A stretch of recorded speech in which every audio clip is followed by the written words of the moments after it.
Merci beaucoup d'être là, aujourd'hui, dans une formation, si je puis dire, assez originale, puisqu'il y a tout à la fois des journalistes à Paris, à Libreville et dans l'ensemble des capitales de la tournée africaine qui commencera dès mercredi. Mais il y a ici à l'Élysée donc les actrices et acteurs de notre action collective sur le continent africain. Et j'assume pleinement de m'exprimer avant cette tournée depuis Paris à vos côtés pour essayer de donner le sens de ce que nous sommes en train d'essayer de faire depuis maintenant un peu plus de 5 ans et essayer de dire avec qui, pourquoi et comment.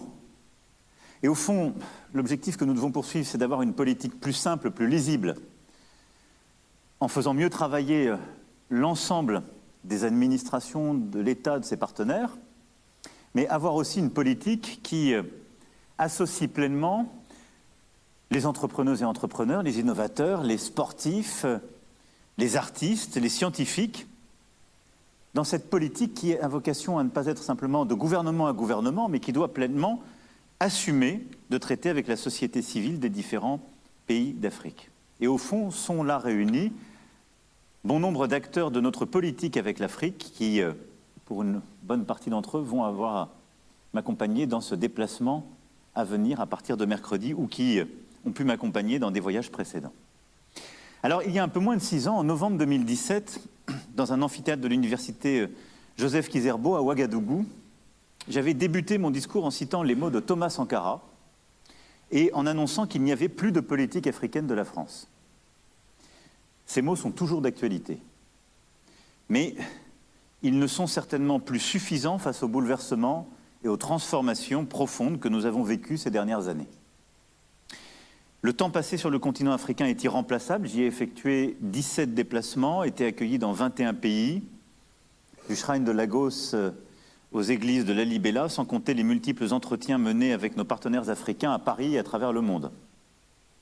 Je n'en retirerai aucune considération générale, car une réalité unique africaine n'existe que dans bon nombre de schémas simplificateurs. J'en retirerai une seule exigence, celle de faire preuve d'une profonde humilité face à ce qui se joue sur le continent africain. Une situation sans précédent dans l'histoire, traiter en même temps et dans l'urgence une somme de défis vertigineux. Du défi sécuritaire, climatique, au défi démographique, avec la jeunesse qui arrive et à laquelle il faut proposer un avenir pour chacun des États africains. Consolider des États et des administrations, investir massivement dans l'éducation, la santé, l'emploi, la formation, la transition énergétique. Tout cela donc en étant confronté davantage que d'autres à la pression du changement climatique et de ses effets, à l'offensive du terrorisme, au choc économique, sanitaire et géopolitique. Je crois pouvoir dire qu'aucune région au monde n'a été soumise à cette obligation de résultat en l'espace d'1 à 2 générations, comme le continent africain l'est aujourd'hui. C'est pour cette raison qu'à quelques jours de ce déplacement à nouveau sur le continent africain, j'ai jugé que la priorité n'était pas de faire un nouveau discours sur le sol africain, mais d'essayer de la manière la plus claire de défendre ce que nous y faisons et la cohérence de notre action, et de renforcer aussi cette envie d'Afrique en France.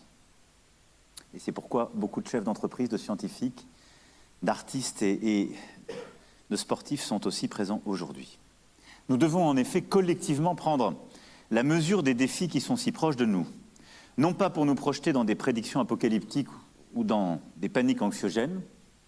J'ai pu parfois le constater à chacun de mes déplacements. La terre africaine est tout sauf une terre d'angoisse et de résignation. Elle est une terre d'optimisme et de volontarisme.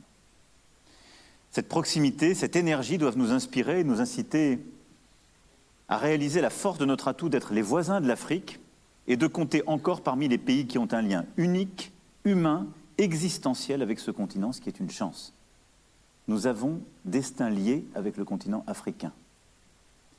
Si nous savons saisir cette chance, nous avons l'opportunité de nous arrimer au continent qui, progressivement, sera aussi l'un des marchés économiques les plus jeunes et dynamiques du monde et qui sera l'un des grands foyers de la croissance mondiale dans les décennies qui viennent.